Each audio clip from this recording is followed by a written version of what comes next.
Assalamualaikum warahmatullahi wabarakatuh. Halo teman semua, kami dari Universitas Muhammadiyah Tangerang, Fakultas Keguruan dan Ilmu Pendidikan, Program Studi Pendidikan Guru Sekolah Dasar.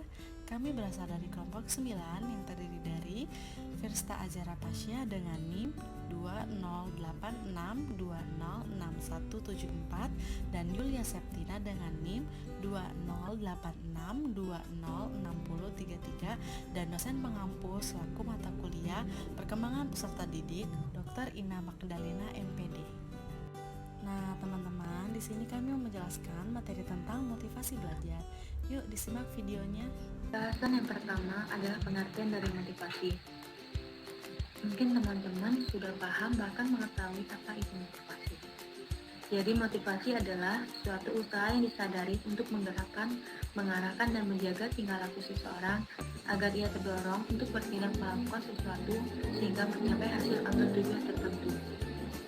Jadi teman-teman, pada intinya motivasi adalah suatu hal yang membuat kita menjadi lebih semangat dalam belajar, bekerja, atau dalam hal apapun untuk mencapai hasil atau tujuan tertentu.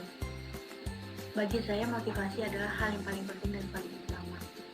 Dengan adanya motivasi, saya menjadi lebih semangat dan pikiran saya menjadi lebih terbuka dan bahkan lebih maju dari sebelumnya. Saya berterima kasih karena sampai detik ini saya bertemu dengan orang hebat yang memberi saya motivasi dan semangat bahkan dukungan dari mereka. Jika tidak bertemu dengan mereka, mungkin saya tidak bisa seperti ini. Mungkin semangat saya tidak setinggi ini mungkin. Jadi motivasi itu sangat penting dalam kehidupan kita. Kita akan menjadi lebih semangat dari sebelumnya, dan dengan bertemu dengan orang-orang hebat, kita akan menjadi lebih semangat lagi. Motivasi itu bisa berasal dari luar maupun dari dalam. Namun yang paling penting adalah motivasi yang berasal dari dalam. Berasal dari diri kita sendiri, karena niat adalah hal yang paling utama.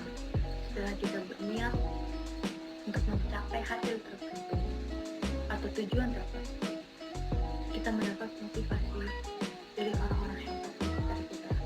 Jadi kita menjadi lebih semangat untuk mencapai hasil tersebut. Kemudian, motivasi menurut para ahli. Menurut Clayton Alexander, motivasi belajar adalah kecenderungan peserta didik dalam melakukan kegiatan belajar yang didorong oleh hasrat untuk mencapai prestasi atau hasil belajar sebaik mungkin. Jadi, menurut Clayton Alexander ini, motivasi itu adalah suatu hal yang membuat kita menjadi lebih semangat belajar, yang mendorong peserta didik menjadi lebih semangat. Di sini ada 10 ciri peserta didik yang bermotivasi. Yang pertama, itu adalah tekun dalam menghadapi tugas. Tekun itu dalam arti ketika ada tugas yang datang ataupun numpuk terus menerus hadir tugas tersebut, kita tetap menekuninya, kita kerjakan dengan sebaik mungkin, kita tidak malas-malasan. Walaupun tugas itu numpuk, kita tidak pernah mengeluh karena kita selalu menekuninya, kita selalu melakoninya. Kita kerjakan sebaik mungkin, sebisa kita. Yang penting kita sudah berusaha mengerjakan tugas tersebut. Yang kedua ada ulet dalam menghadapi kesulitan. Ulet di sini maksudnya adalah kita tetap bertahan, kita tetap kuat meskipun kita menghadapi kesulitan yang begitu berat. Namun teman-teman, kesulitan tersebut sangat penting bagi diri kita. Mengapa demikian? Karena dengan adanya kesulitan itu melatih cara berpikir kita, menjadikan pemikiran kita menjadi lebih dewasa dari sebelumnya. Dengan adanya kesulitan, kita akan berpikir bagaimana cara kita untuk mencapai masalah tersebut. Jika tidak ada kesulitan, maka tidak akan adanya namanya kemudahan. Apakah kalian mengingat kata-kata di setiap kesulitan pasti ada kemudahan? Oleh karena itu, sesulit apapun rintangan yang kita hadapi, kita harus tetap kuat, kita harus tetap kuat, kita harus tetap bertahan. Yakinlah kita bisa menghadapi semua rintangan tersebut. Yang ketiga adalah tidak memerlukan dorongan dari luar untuk berprestasi. Jika kita ingin berprestasi, kita tidak perlu omongan dari orang luar. Orang luar itu maksudnya apakah ketika kita ingin berprestasi kita harus dipaksa mereka harus belajar? Tidak. Berprestasi itu berasal dari diri kita. Belajar itu dari diri kita. Mereka tidak perlu memaksa, tidak perlu menyuruh kita terus menerus. Karena prestasi itu berasal dari kita, dari kemauan kita juga. Apakah kita ingin berprestasi atau tidak? Yang keempat, ingin mendalami lebih jauh materi yang dipelajari. Kita mungkin ketika sudah mempunyai pengetahuan, ada yang sudah puas, cukup di situ saja. Namun, alangkah baiknya ketika kita sudah mempunyai pengetahuan, kita selalu ingin terus-menerus mendalami materi yang kita pelajari. Kita ingin terus-menerus belajar, tidak puas dengan hasilnya, cukup di situ saja. Karena rasa ingin tahu kita semakin tinggi dari sebelumnya. Oleh karena itu kita harus lebih rajin lagi dalam belajar, kita harus lebih lagi mendalami materi yang kita pelajari. Yang kelima adalah selalu berusaha berprestasi sebaik mungkin. Jadi ketika kita sudah mempunyai prestasi, kita harus selalu berusaha memperbaikinya. Kita sudah mempunyai prestasi, tapi kita jangan cukup di situ saja. Kita harus terus belajar, kita harus terus perbaiki lagi prestasi kita tersebut supaya hasil lebih maksimal lagi. Yang keenam adalah menunjukkan minat terhadap macam-macam masalah. Ketika kita ada masalah, kita tunjukkan minat kita. Maksudnya dalam arti, ketika ada masalah kita tidak kabur, kita pecahkan masalah tersebut, kita cari solusinya, bagaimana solusi terbaik dari masalah-masalah yang kita hadapi. Yang berikutnya, senang dan rajin belajar. Senang dan rajin belajar tentunya ya ketika ada pelajaran kita harus selalu senang, jangan galau, jangan sedih, jangan menangis. Masalah apapun yang kita hadapi, insya Allah ada jalan keluarnya. Dan kemudian rajin dalam belajar dalam arti tidak malas-malasan. Ketika ada pelajaran yang kita ikuti proses pembelajaran tersebut dengan hikmat. Kemudian penuh semangat dan tidak cepat-cepatan dengan tugas rutin, dalam arti ketika banyak tugas ya kita kerjakan. Mungkin kalau tugasnya numpuk dan kamu merasa lelah, tidak harus selesai hari itu juga, tapi setidaknya kamu mengerjakan, ataupun bisa kamu tunda sejenak. Setelah beristirahat, kamu lanjutkan kembali tugasnya. Jangan pernah bosan dengan tugas, karena tugas yang diberikan guru ataupun dosen itu adalah untuk diri kita sendiri. Dengan adanya tugas, kita mempunyai kegiatan untuk belajar, menambah pengetahuan kita. Dan yang kemudian adalah dapat mempertanggungjawabkan pendapat. Ketika kita mempunyai pendapat yang keluar dari pemikiran kita tanggung jawabkan. Maksudnya dalam arti ketika kita punya pendapat A, ya udah, jadi kita beri tanggung jawab kepada pendapat tersebut, bahwa kita berani melakukan sebuah pendapat, kita juga berani bertanggung jawab akibat dari pendapat yang kita keluarkan tadi. Yang ke-9 itu adalah mengejar tujuan jangka panjang. Dan yang ke-10 adalah senang mencari soal dan memecahkan soal. Jadi ketika kita mencari soal, kita pecahkan soal tersebut. Kita cari jawaban dari soal tersebut. Apa jawaban terbaik dari soal yang kita cari tersebut. Jenis-jenis motivasi. Ada dua jenis motivasi. Yang pertama adalah motivasi primer dan yang kedua adalah motivasi sekunder.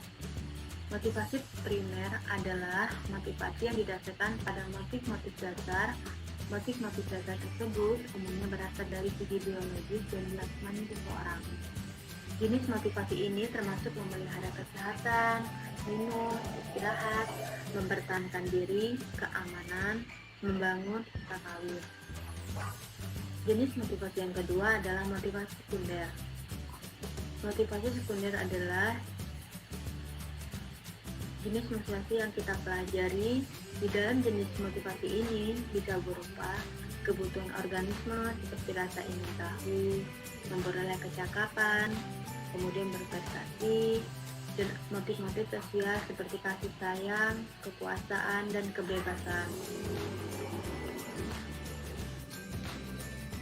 Berikutnya adalah motivasi berdasarkan sifatnya.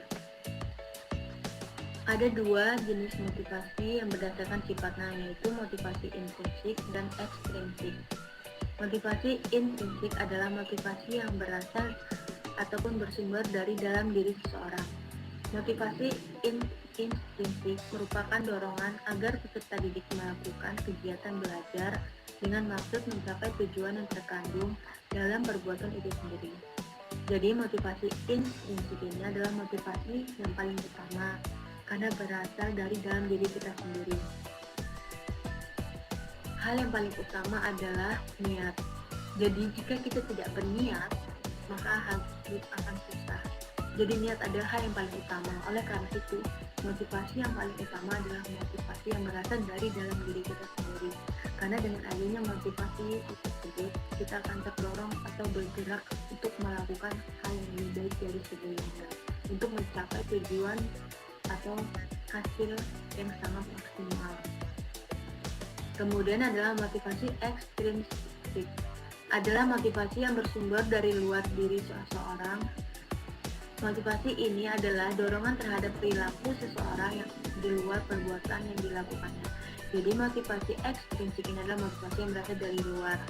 Contohnya seperti kita bertemu dengan orang-orang hebat, dengan bertemu dengan mereka, kita mendapat motivasi ataupun dorongan dari mereka ataupun dukungan semangat dari mereka agar kita lebih semangat lagi mengerjakan sesuatu hal ataupun dalam belajar, bekerja. Dengan adanya motivasi mereka, kita akan menjadi lebih semangat lagi dan berpikiran lebih luas lagi dari sebelumnya. Prinsip motivasi belajar. Ada 5 prinsip motivasi belajar. Yang pertama adalah pujian lebih efektif daripada hukuman. Jadi, ketika orang yang mempunyai motivasi dalam belajar, kita selalu berkomitmen bahwa pujian itu lebih utama atau lebih efektif daripada hukuman. Jadi kita lebih memilih mendapat pujian, bukan hukuman. Jadi kita harus selalu belajar, lebih semangat lagi supaya kita mendapat pujian. Bukan berarti kita mendapat kesombongan untuk berbuat sombong, tidak. Karena kita berpikir hukuman itu lebih buruk daripada sebuah pujian, tentu saja. Karena dengan adanya hukuman berarti kita merasa bahwa kita belum mampu, kita tidak mampu. Jadi bagaimana cara supaya kita tidak mendapat hukuman? Kita harus belajar lebih semangat lagi dari sebelumnya. Kemudian pemahaman yang jelas terhadap tujuan akan merangsang motivasi. Jika kita sudah memahami suatu hal dengan jelas, setelah itu kita akan berpikir dan mendapat sebuah motivasi dari pemahaman tersebut. Kemudian motivasi yang besar erat hubungannya dengan kreativitas peserta didik. Dengan ada motivasi, itu membangun kreativitas peserta didik menjadi lebih luas lagi. Oleh karena itu, motivasi sangat penting di dalam proses pembelajaran. Adapun motivasi yang berasal dari dalam individu lebih efektif daripada motivasi yang dipaksakan dari luar. Oleh karena itu, motivasi yang paling utama adalah motivasi yang berasal dari dalam diri atau intrinsik, baru yang dari luar atau ekstrinsik. Karena dengan adanya motivasi dari dalam diri kita akan berminat untuk menjadi lebih semangat lagi dalam mencapai hal atau tujuan tertentu. Dan yang terakhir adalah semua peserta didik mempunyai kebutuhan psikologis tertentu yang harus mendapat kepuasan. Mungkin inilah penjelasan dari saya. Penjelasan berikutnya akan dijelaskan oleh rekan saya yaitu Siska Azara Pasya. Faktor-faktor yang mempengaruhi motivasi belajar menurut Malcolm Brownlee ada 3. Yang pertama faktor guru, kedua faktor orang tua, ketiga faktor lingkungan masyarakat. Nah, faktor guru. Menjadi seorang guru tidak cukup tahu tentang materi yang diajarkan saja. Pertama kalinya, ia harus memiliki kepribadian guru dengan segala tingkat kedewasaannya. Yang kedua, faktor orang tua. Faktor orang tua dalam keluarga sangat menentukan juga karena mereka adalah mitra para guru dalam bekerja sama untuk mencapai tujuan. Jadi kebanyakan orang tua itu menyerahkan pendidikan anaknya sepenuh kepada sekolah. Seharusnya orang tua memberikan perhatian atau semangat belajar yang lebih sehingga dapat memunculkan motivasi belajar. Perlu diingat, sebagai orang tua tidak hanya menekan motivasi belajar untuk meraih prestasi dalam bidang akademik saja, tetapi harus membangkitkan motivasi mulai dari akademik maupun non-akademik. Ketiga, ada faktor lingkungan masyarakat. Faktor lingkungan masyarakat tempat berdomisili siswa menjadi salah satu unsur yang turut dipertimbangkan dalam proses pembentukan motivasi siswa. Kenapa? Karena siswa juga adalah bagian ataupun warga dari suatu masyarakat. Nah, Malcolm Brownlee mengemukakan konsep yang memperlihatkan ketergantungan ini dengan mengemukakan manusia dalam masyarakat dan masyarakat dalam manusia. Unsur yang mempengaruhi motivasi belajar ada 4. Pertama, cita-cita atau aspirasi siswa. Motivasi belajar tampak pada keinginan anak sejak kecil, seperti keinginan bermain. Keberhasilan mencapai keinginan tersebut menumbuhkan keinginan bergiat. Bahkan di kemudian hari, cita-cita dalam kehidupannya timbul dibarengi oleh perkembangan akal, moral, kemampuan, bahasa, dan nilai-nilai kehidupan. Kedua, ada kemampuan siswa. Keinginan seorang anak perlu dibarengi dengan kemampuan atau kecakapan pencapaiannya.